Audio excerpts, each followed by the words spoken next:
pantalla.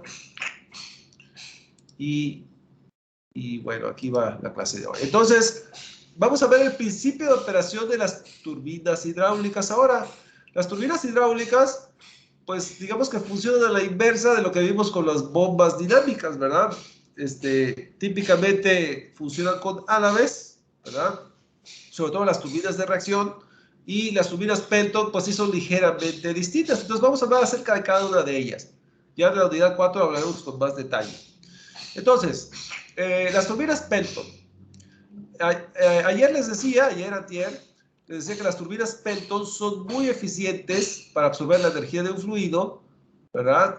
Para caídas mayores a 100 metros, más o menos. Entonces, Pelton diseña su turbina en la segunda mitad del siglo XIX, es decir, a finales de los 1800, ¿verdad?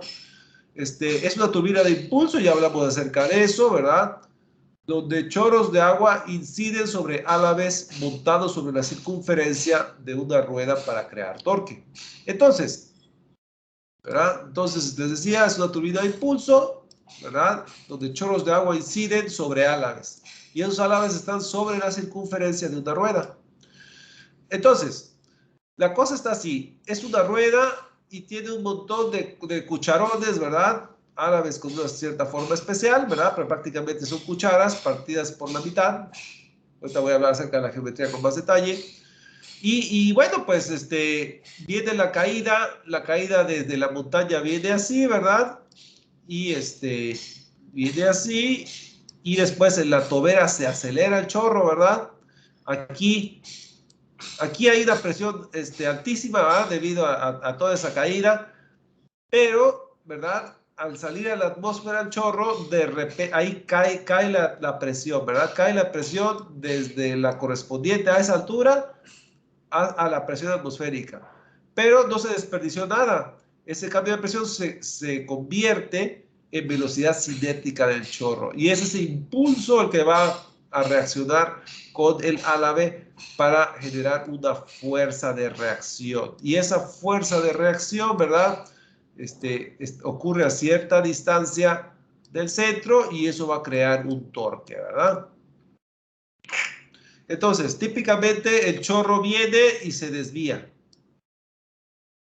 ¿verdad? Entonces yo tengo una cantidad de movimiento hacia la izquierda y al desviarlo ahora tengo una cantidad de movimiento hacia la derecha. Entonces, para que la cantidad de movimiento vaya desde la izquierda hacia la derecha es porque el álabe al fluido le comunicó una fuerza de esta dirección. La fuerza de esta dirección le quitó la cantidad de movimiento que tenía hacia la izquierda y todavía le comunicó cantidad de movimientos hacia la derecha. Pero esa es la fuerza que el álabe ejerce sobre el fluido. El fluido sobre el álabe reacciona por tercera ley de Newton con la misma magnitud, ¿verdad? Creando una fuerza de empuje. Y esa fuerza de empuje con este radio crea el torque para que esto se mueva. Ahora, ese torque ocurre en este instante dado, pero si esto se mueve y al siguiente cucharón le va a tocar lo mismo y al siguiente cucharón le va a tocar lo mismo y entonces se genera un torque continuo, ¿verdad? Se genera un torque continuo. Ahora, uno puede maximizar más esta situación si pone toberas, ¿verdad? Si pone toberas en distintos puntos, ¿verdad?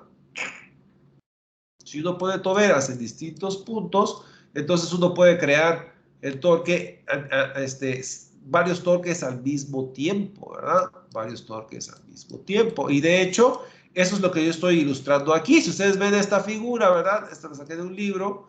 Esta figura, bueno, pues aquí viene desde la caída de la montaña, ¿verdad? Entra aquí a este canal. Y este canal tiene varias toberas. Tiene una tobera, 2, 3, 4, 5 y 6, ¿verdad? A ver, déjame ver, conté de más. 1, 2, 3, 4, 5, 6, así es. Entonces, aquí viene el flujo cayendo desde la montaña, ¿verdad? Y luego aquí se desvía, ¿verdad? En distintos puntos sobre la periferia. Entonces, aquí se crea un torque, ¿verdad? Aquí también se crea un torque, aquí se crea un torque, aquí se crea un torque, aquí se crea un torque y aquí se crea un torque. Entonces, se está maximizando lo más que se pueda. De hecho, no se metieron más toberas porque ya no cabían, ¿verdad?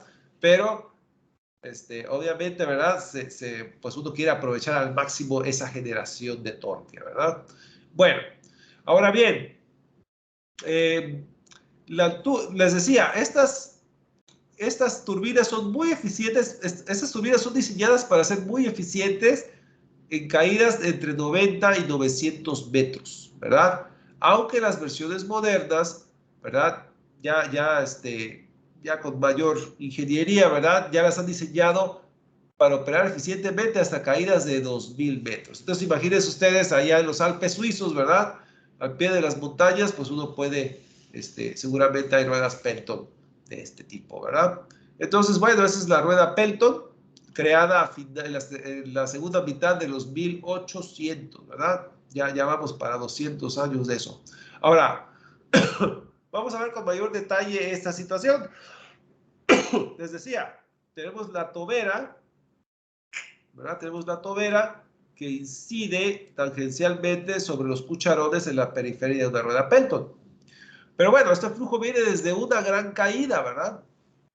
Entonces tenemos el agua de un alto nivel, ¿verdad? Y luego cae. Ahora, típicamente se pone aquí un tanque que sirve para disipar transitorios. ¿A qué me refiero con eso? Que bueno, hay temporadas bajas y hay temporadas altas de nivel, ¿verdad? Entonces, a veces es bajo, a veces es alto. Y entonces teniendo un tanque aquí, ¿verdad? Parte baja, parte sube. Y de alguna manera, cuando aquí está abajo, aquí ayuda, ¿verdad? Aquí hay una altura adicional. Entonces, este tanque generalmente es para lidiar con transitorios. Como el nivel puede bajar o subir por temporadas, ¿verdad? Bueno, pues un tanque aquí ayuda a disipar esas variaciones, porque obviamente un gran cambio aquí en elevación puede afectar el caudal acá, ¿verdad? Entonces esto ayuda a mantenerlo más o menos constante. Ahora, como vamos a poder apreciar después, ¿verdad? Esta tubería tiene que ser muy alta. De hecho, las caídas, como les había dicho, pueden llegar a ser de cientos de metros, ¿verdad? Entonces tenemos cientos de metros de tubería. Y entonces aquí puede haber muchas pérdidas por fricción, ¿verdad? Entonces, los ingenieros que diseñan, ¿verdad? Estos sistemas han cuidado, ¿verdad? Que las pérdidas por fricción en unidades de altura sean menor al 10%, ¿verdad? Sea menor al 10% de la altura de la caída total, ¿verdad? Digamos, de la altura disponible, ¿verdad? Entonces, si llevamos H de altura disponible, bueno, pues uno diseña la tubería. Si va a cargar cierto caudal, ¿verdad? Va a haber cierta longitud y cierto material que tiene que ver con la aspereza. Bueno, pues uno diseña la tubería de cientos de metros, ¿verdad? Para que las pérdidas por fricción sean menor al 10% de la energía disponible. Digo, si uno va a aprovechar una caída, uno tiene que aprovechar por lo menos el 90% de la altura. Uno a lo mucho está dispuesto a perder el 10% en fricción, ¿verdad? Entonces, bueno, es uno de los detalles, ¿verdad? Además del tanque Entonces, como pueden ver, pues, a pesar de que el principio es sencillo, ¿verdad? Sí hay que tener ciertas consideraciones, hay que cuidar ciertos detalles. Ya hablaremos acerca de esto cuando lleguemos ahí. Pero, ahora, si vemos a la rueda Pelton en sí, como pueden ver, los cucharones sobre su periferia, pues tienen cierta forma especial. En realidad son cucharones en forma de W, si lo quieren ver así. Cuando el flujo llega a incidir sobre el cucharón, ¿verdad? Si yo veo el cucharón desde arriba, ¿verdad? Desde arriba, en realidad es algo así, ¿verdad? Se parte el chorro en dos.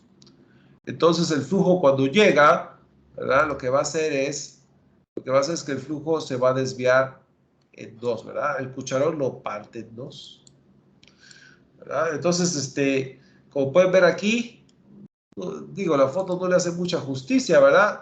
Pero aquí pueden ver precisamente, ¿verdad? Aquí hay una y aquí hay otra, ¿verdad? Entonces, el flujo llega, ¿verdad? Y se parte en dos, ¿verdad? Se parte en dos.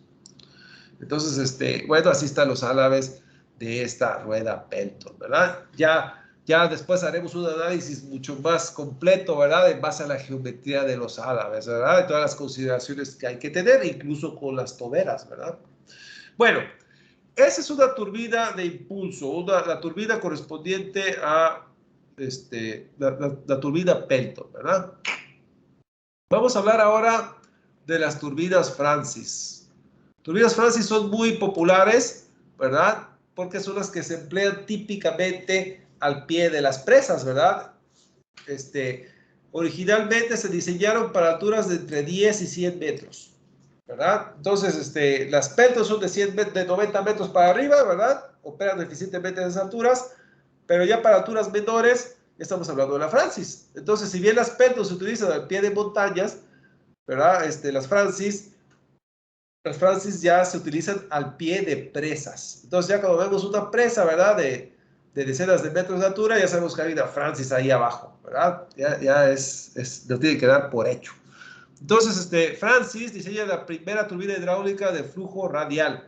Ahora, si se fijan, flujo radial es como la bomba centrífuga. La bomba centrífuga disparaba el flujo radialmente hacia afuera. En las turbinas Francis el flujo es radial, pero hacia adentro, ¿verdad? Ahorita vamos a ver el detalle. Y como le decía, muy eficientes para alturas de 10 a 100 metros. Ahora, aquí la operación es casi invertida a lo que es una bomba centrífuga, ¿verdad? En una bomba centrífuga el flujo entra por el rodete, ¿verdad? Y sale por la voluta. Aquí el flujo entra por la voluta, ¿verdad? Y de ahí entrega su momento angular al rotor, ¿verdad? En las bombas centrífugas, el rotor le comunica el momento angular al fluido y sale por la voluta. Entonces, trabaja la inversa. Bueno, entonces, el flujo viene cayendo de 10 a 100 metros, ¿verdad? Es decir, baja por la presa y entra a la turbina Francis. Y al entrar a la turbina Francis, entra la voluta.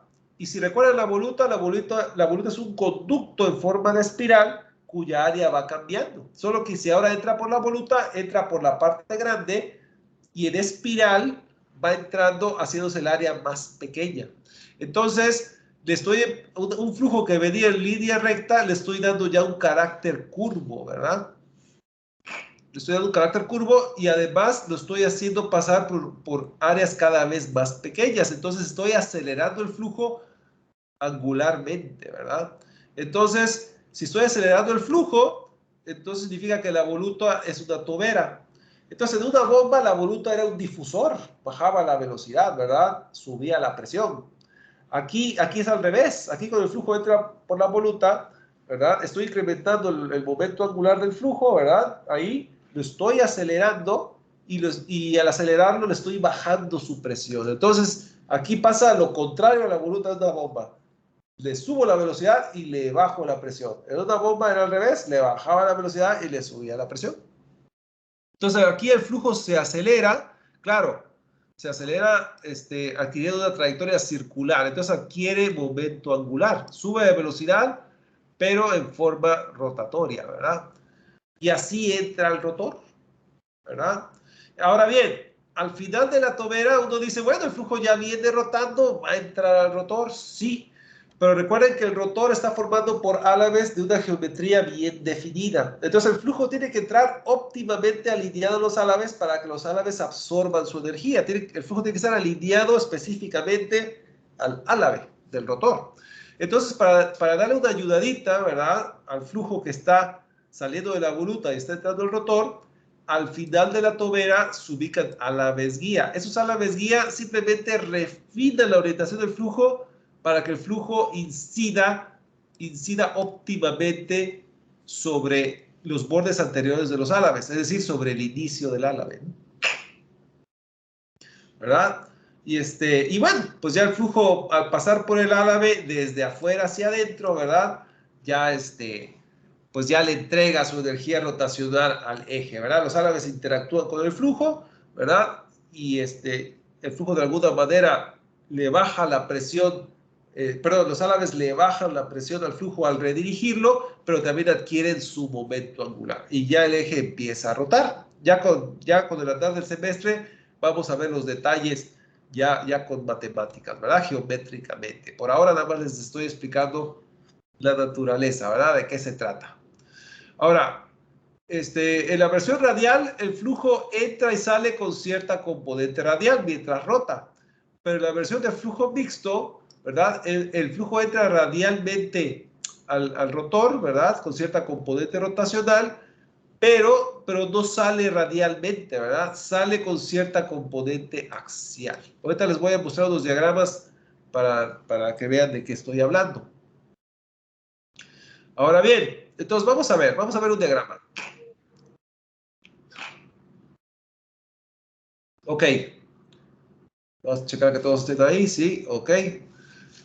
Bueno, entonces, fíjense bien, el flujo, aquí está, aquí puse un diagrama. El flujo, aquí está una presa, ¿verdad? Aquí está una presa, aquí está el agua, ¿verdad? Y el flujo, aquí está la superficie de la presa.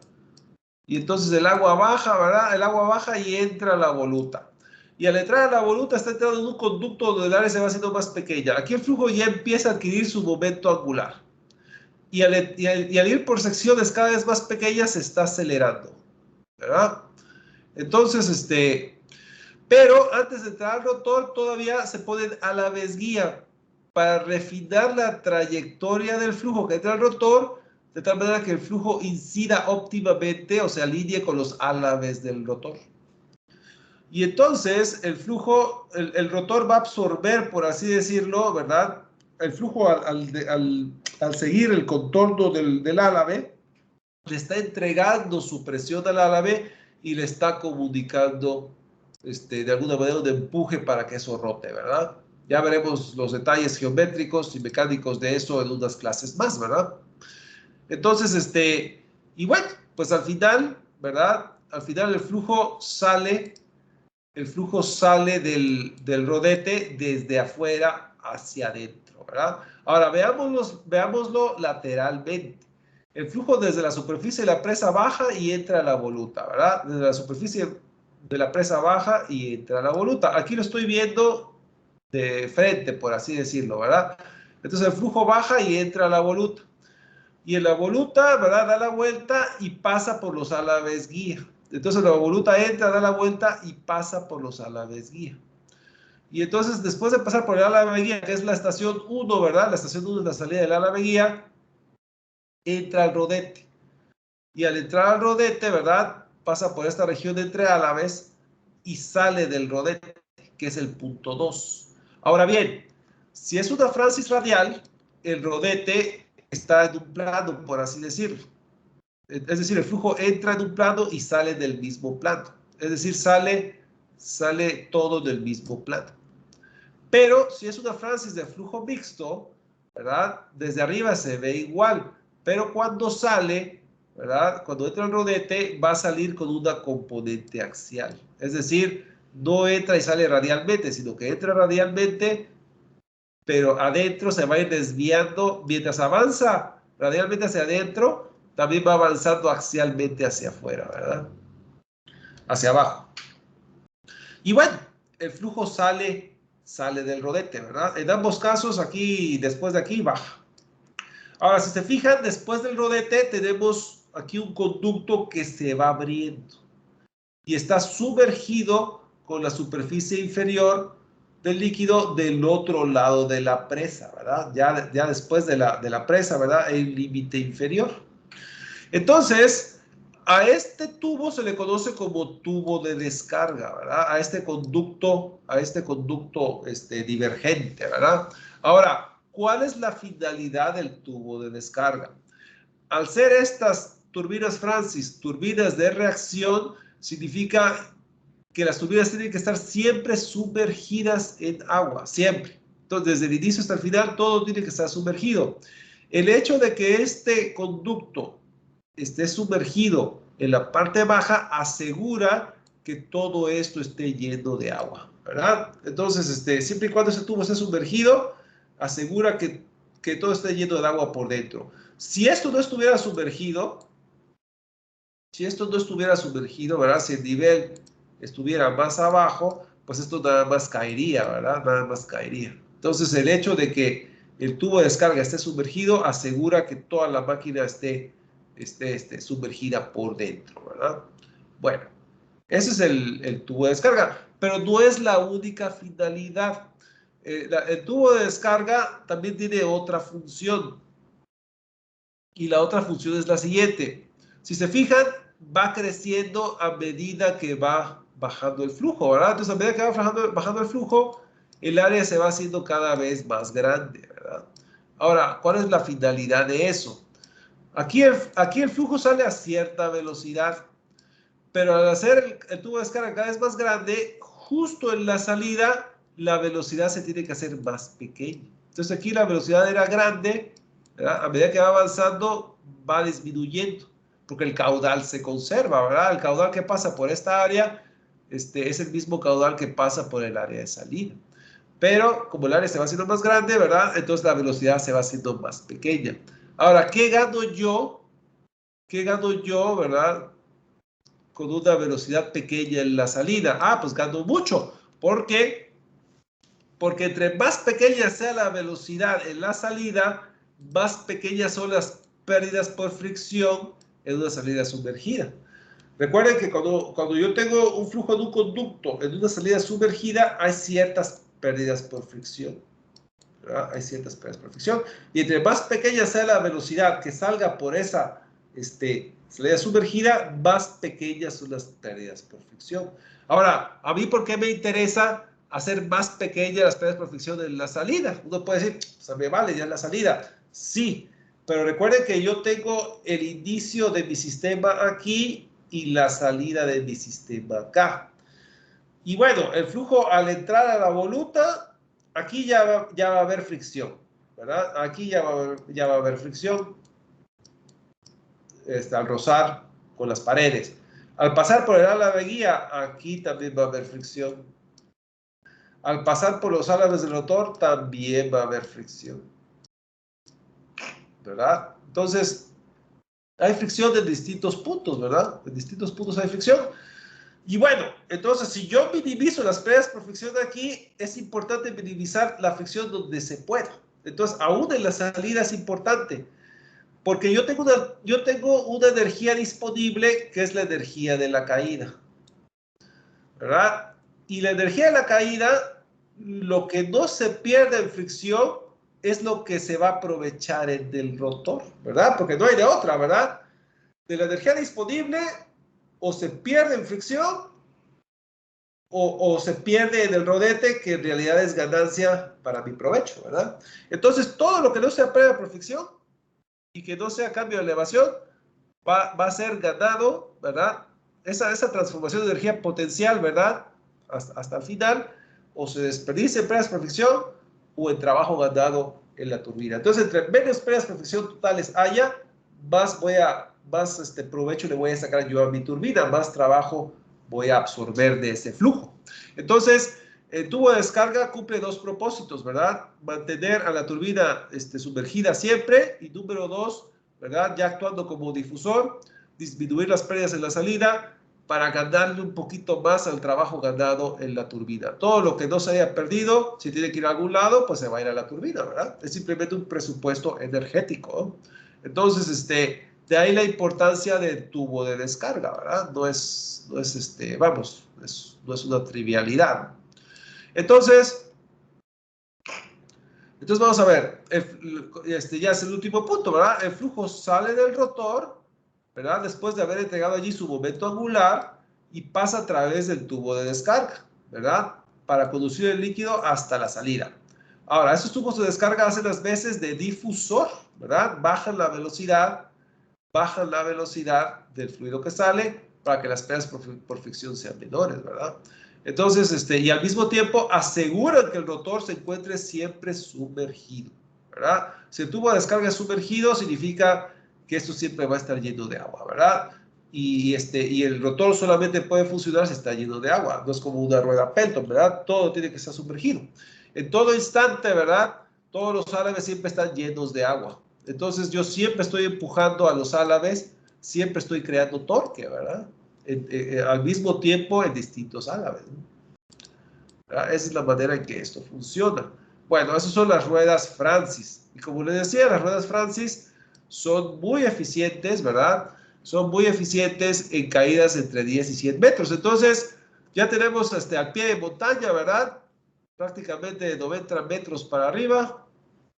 Prácticamente de 90 metros para arriba, ¿verdad? Y después tenemos las Francis al pie de presas de 10 a 100 metros. Entonces uno puede decir, de 10 metros, pues yo tengo una caída muy bajita. ¿Se puede aprovechar? Bueno, pues hubo gente que estudió eso, ¿verdad? Y dijo, sí, llegó alguien llamado Kaplan, ¿verdad? Y dijo, sí, creó una turbina, ¿verdad? Que es eficiente para caídas bajas. Y cuando digo caídas bajas, es desde 3 hasta 9 metros, ¿verdad? Caídas no muy altas. ¿Por qué? Porque hay lugares donde no hay presas ni hay montañas y se requiere energía eléctrica. Entonces hubo la necesidad de generar energía eléctrica ahí. Y bueno, pues Kaplan ayudó a generar energía eléctrica con su diseño, ¿verdad? Entonces en 1913, ¿verdad?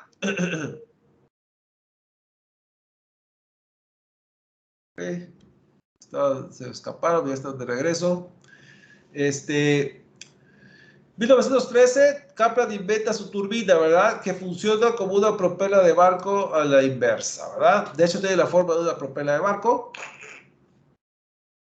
Entonces, algunas presas pequeñas, ¿verdad? De 3 a 9 metros, utilizan la turbina Kaplan. Ahora, esas turbinas Kaplan, si quieren generar una cantidad de potencia considerable, pues tienen que manejar mucho caudal, ¿verdad? Porque recuerden que potencia es igual a rho Q G H, ¿verdad? Y todavía esto por la eficiencia, ¿verdad? Si yo quiero saber la potencia producida, la potencia de salida de una turbina, ¿verdad? Pero si la altura es baja, ¿verdad? Toda agua tiene cierta densidad, la gravedad siempre es la misma y la eficiencia pues oscila entre tal y tal valor. Entonces, si H es baja, la Q tiene que ser alta para que la potencia sea considerable, ¿verdad? Entonces, esas turbinas Kaplan tienen que manejar mucho caudal para generar una cantidad considerada de potencia, ya que la altura no es muy alta que digamos, ¿verdad? Entonces, están diseñadas para trabajar con mucho caudal a poca altura y están diseñadas para trabajar eficientemente, ¿verdad? El diseño tiene su forma debido a que maneja esos caudales a esa altura a gran eficiencia. Ahora, la estructura es similar a las turbinas Francis, ¿verdad? Es decir, tienen una voluta como tobera, ¿verdad? Tiene un rotor que absorbe el momento angular del fluido, ¿verdad? Generado en los álabes guía y en la voluta, ¿verdad? Y tiene un tubo de descarga para minimizar pérdidas en la salida. Entonces, ¿cómo funcionan esas turbinas Kaplan? Bueno, pues el diseño es sofisticado, ¿verdad? Tenemos una presa otra vez, un nivel superior y un nivel inferior. Y el fluido al bajar por la presa entra a la voluta, ¿verdad? Entonces el fluido baja por la presa y entra a la voluta. Y otra vez, por la voluta entran los álabes guía. Solo que aquí los álabes guía son más importantes todavía que la rueda Francis, ¿verdad? Como digo más importantes es que es más delicado de que eso tenga la alineación adecuada, ¿verdad? Aquí hay menos margen de error si quiero que esto sea productivo. Entonces lo que va a pasar es lo siguiente, el flujo entra por la voluta, pasa por los álabes guía, ¿verdad? Y al salir de los álabes guía, ya adquiere cierto momento angular. Y entonces dentro del tubo de descarga, ¿verdad? Aquí el flujo empieza a rotar, ¿verdad? A cierta velocidad rotacional, ¿verdad? A cierta velocidad tangencial, pero también con cierta velocidad de avance. Es un vórtice que va bajando. Y luego la turbina se encuentra más abajo. Y los álabes deben de tener una inclinación tal, ¿verdad? Los álabes deben tener una inclinación tal que absorban la lineación del vórtice. El vórtice al ir bajando, ¿verdad? Al ir bajando tiene cierta componente tangencial y cierta componente axial. Entonces la resultante va a tener cierta magnitud y cierta dirección. Y el álabe debe tener esa inclinación, ¿verdad? Para que al estar alineado con la velocidad absoluta del vórtice, ¿verdad? Absorba o se alinee con el flujo y lo redirija. Para así generar la reacción necesaria para generar el torque, ¿verdad? Entonces, la alineación de los álabes guía y de los álabes del rotor debe estar coordinada, ¿verdad? Va a generar un vórtice con cierta componente tangencial, ¿verdad? Y esa componente tangencial con la velocidad con la cual baja va a generar la orientación de la velocidad absoluta. Y esa orientación de la velocidad absoluta debe de coincidir con la orientación del álabe para que el álabe reciba el flujo de una manera eficiente, ¿verdad? Y se generen las reacciones sobre ese álabe que generen el torque adecuado. Entonces la alineación del rodete, ¿verdad? Con el álave guía deben estar bien coordinados. Este debe generar un vector velocidad que esté alineado con la orientación del álave del rodete. Entonces, estos dos deben de estar coordinados. En la turbina Francis, pues también hay alaves guía, ¿verdad? Pero aquí es más delicada la situación porque todavía después de soltarlo, todavía hay que esperar a que baje, ¿verdad? O sea, esto requiere de mayor precisión. En la Francis, pues es más fácil ver. En la Francis es más fácil ver si esto está alineado con esto, ¿verdad? Obviamente tiene que ver las velocidades de salida del álave guía y del rodete, pero es más fácil hacerlo porque está uno próximo al otro, ¿verdad? Aquí no, aquí es todavía algo más delicado. ¿Por qué? Porque la velocidad con la cual cae el vórtice tiene que ver con el nivel de la presa. Si el nivel está más bajo o más alto, va a ser distinta la velocidad con la que cae. Entonces uno tiene que saber cuál es el nivel de la presa para determinar cuál es el ángulo del álave guía para que la combinación del nivel de la presa en esta componente que baja, ¿verdad? Con la orientación del álave guía, con esta componente rotacional, a la hora de que me genere la resultante, se alineen con la orientación del álave. Entonces, aquí es más delicado, ¿verdad? Tanto el nivel, ¿verdad? Como la orientación del álave guía determinan la orientación del rodete para que todo se alinee, ¿verdad? Entonces, vamos a ver. El flujo llega al rotor en dirección axial. Ok, sí, llega en dirección axial, pero mientras rota, ¿verdad? Mientras rota, porque en realidad va bajando en espiral, ¿verdad? En dirección axial, pero con una intensa componente rotacional, ¿verdad? Pero con una intensa componente. Entonces, en dirección axial con una intensa componente rotacional, adquirida en la voluta con la ayuda de álaves guía. Y luego el flujo sale del rotor en dirección axial. Si el rodete hizo su trabajo, le va a quitar toda su componente rotacional. Toda su componente rotacional se convirtió en torque para mover el eje de la turbina. Claro, aquí sigue bajando. Y otra vez, el tubo de descarga debe de minimizar las pérdidas por fricción, ¿verdad? Porque todo lo que no se perdió por fricción en la voluta, álaves guía, en la fricción aquí con el tubo de descarga, todo lo que no se perdió ahí se va a perder en las, bueno, aparte se pierde algo en la salida, ¿verdad? Entonces, si yo minimizo la velocidad en la salida, estoy minimizando la fricción total y toda esa altura disponible, en lo que no se desperdició en fricción, se aprovecha en el trabajo absorbido por el eje de la turbina, ¿verdad? Entonces, también el tubo de descarga tiene que entrar aquí para minimizar las pérdidas por fricción en la salida. Entonces, como pueden ver, es una estructura similar a las turbinas Francis, aunque, ¿verdad? El funcionamiento, pues es claramente, si bien se parece, ¿verdad? En el sentido de que la voluta y los álaves guía hacen las veces de tobera, es una tobera muy delicada, ¿verdad? El rodete tiene que estar bien alineado, ¿verdad? Con el álave guía y con el nivel de la presa, ¿verdad? Para que esto funcione óptimamente. Y bueno, pues entonces el flujo sale del rotor en dirección axial con pequeña componente rotacional. Si está bien diseñado, le habrá quitado toda su componente rotacional, ¿verdad? Para salir a través del tubo de descarga, que tiene la misma función que el de las turbinas Francis. Y bueno, pues aquí está un diagrama, ¿verdad? Pasa por los álaves guía. Aquí, obviamente aquí cae el remolino, ¿verdad? Y el rodete le va a quitar su componente rotacional, ¿verdad? Esa es la idea, ¿verdad? Entonces, esas son las turbinas Kaplan. Ahora, nada más les hago una mención que ya hablaremos después, ¿verdad? Tanto en turbinas Francis como en turbinas Kaplan, ¿verdad? Aquí les mencioné al inicio del curso, ¿verdad? Cuando les mencioné el programa, que en bombas hay peligro de cavitación en la entrada, ¿verdad? Ya aprovechando que tengo tiempo, ¿verdad? Les menciono este comentario y ya terminamos la clase de hoy. Cuando un flujo entra al rodete, ¿verdad? Cuando un flujo entra al rodete, ¿verdad? El flujo se acelera localmente, ¿verdad? ¿Por qué? Porque si el rodete tiene cierto álave, ¿verdad? El flujo al entrar al álave, pues aquí tengo cierta distancia entre las líneas de corriente del flujo, ¿verdad? Pero al entrar al álave, ¿verdad? Las líneas de corriente convergen, ¿verdad? Aquí convergen. De un espacio grande se hace un espacio pequeño. Entonces el flujo se acelera mucho cuando entra ahí. Y el flujo cuando se acelera, su presión baja. Entonces, si el flujo que va entrando en la bomba tiene una presión bajita, todavía cuando entre al rodete, va a bajar más su presión todavía. Cuando entre al rodete, o sea, cuando empieza a rodear el álave, todavía va a bajar su presión todavía. Entonces, si venía con presión bajita y todavía baja la presión más al entrar al rodete, entonces se corre el riesgo de que la presión sea muy baja para la temperatura del líquido en cuestión y el líquido se empieza a evaporar formando burbujas, ¿verdad?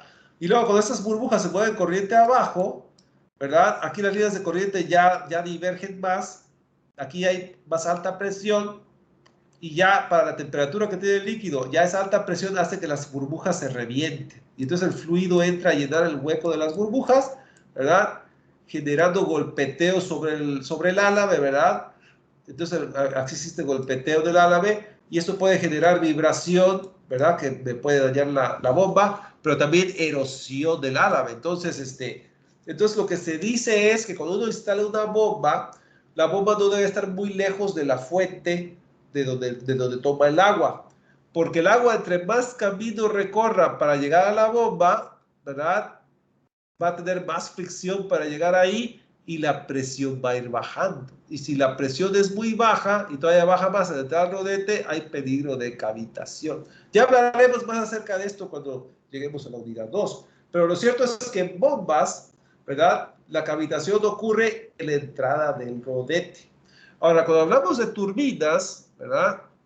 Turbinas Pelton no tiene cavitación, porque estamos hablando de un chorro. Ahí no hay peligro de nada, ¿verdad? Pero y el chorro está a presión atmosférica, ¿verdad? El chorro está a presión atmosférica, entonces, pues si el líquido no se está evaporando a temperatura ambiente, pues no se va a evaporar a pasar por el álave, ¿verdad? Pero, ¿qué pasa en turbinas Francis y turbinas Kaplan? Bueno, ahí el flujo mientras pasa por la voluta, álaves guía y rodete, el flujo va a ir perdiendo presión, ¿verdad? Al ir perdiendo energía, va a ir perdiendo presión. Entonces, es en la salida de las turbinas donde hay peligro de cavitación. Es en la salida de los álaves, ¿verdad? Pero no solo eso. En las salida de los álaves se puede generar cavitación. A diferencia de las bombas, que es en la entrada de los álaves. En las bombas, la presión va aumentando, la presión baja a nivel peligroso en la entrada del rodete. Aquí la presión va a ir bajando a medida que yo voy avanzando, ¿verdad? Entonces, la salida del álave, ya casi perdí toda la energía de la elevación, ¿verdad? Entonces, aquí hay peligro de cavitación. Pero puede ser que yo cuando salga del álave haya librado la cavitación, pero por poquito, puede ser. Pero si los álaves del rodete no están bien alineados con los álaves guía, entonces cuando salga el flujo va a salir con cierta componente rotacional. Como el alineamiento no fue óptimo, ¿verdad? No le quité todo su momento angular. Y ahí está otro peligro, porque si saliendo de los álaves de la turbina yo tengo una presión muy bajita y apenas libré la cavitación, el problema es que si sobrevive un vórtice, los vórtices son líneas de corriente circulares y los vórtices tienen la peculiaridad, por la curvatura de sus líneas de corriente, tienen la peculiaridad que hacia adentro baja aún más la presión. Es decir, la presión en el centro de un vórtice es más baja que la parte de afuera.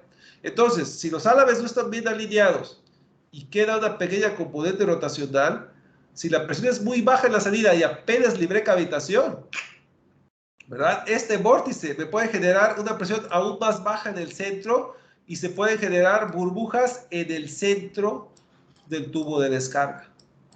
Pero ojo, eso es un difusor, ¿verdad? Entonces, en el difusor, a medida que voy bajando y va bajando la presión, que voy bajando, entonces ya empieza a subir un poquito la presión y se revientan las burbujas. Y si bien se revientan las burbujas en el centro del tubo de descarga, ¿verdad?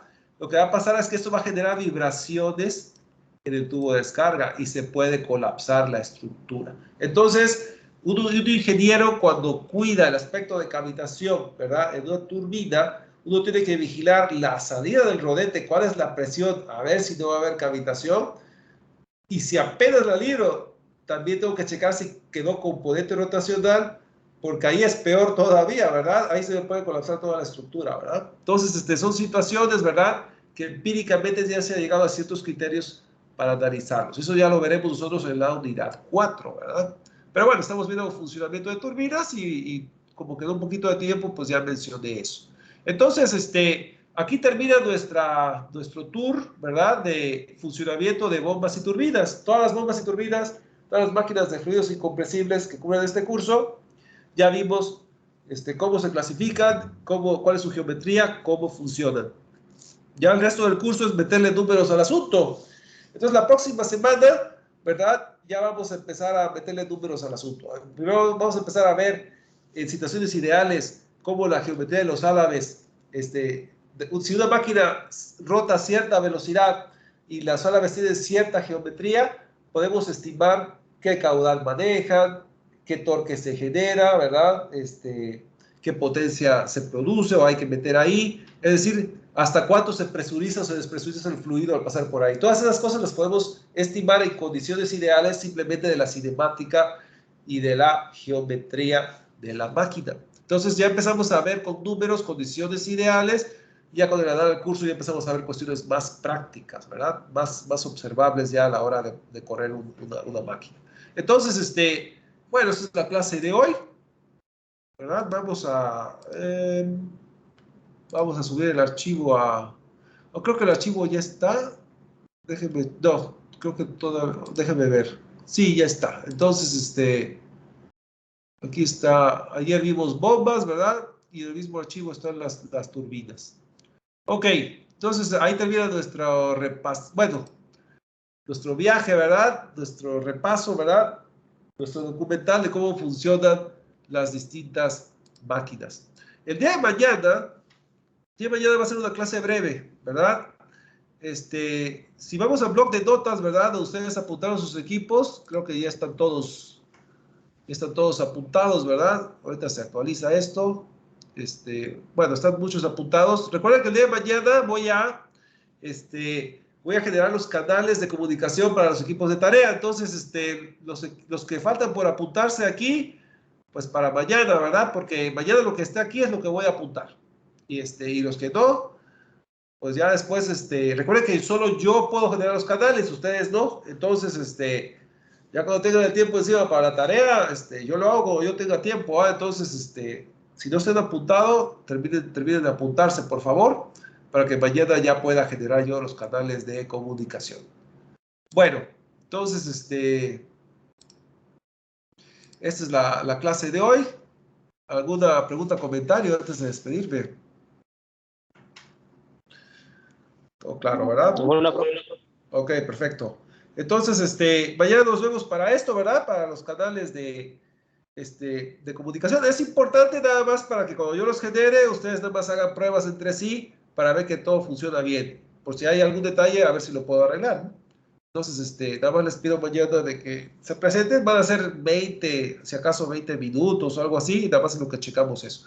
Y ya la próxima semana ya empezamos ya con los cálculos ya más en serio, ¿verdad? Bueno, entonces, detengo grabación.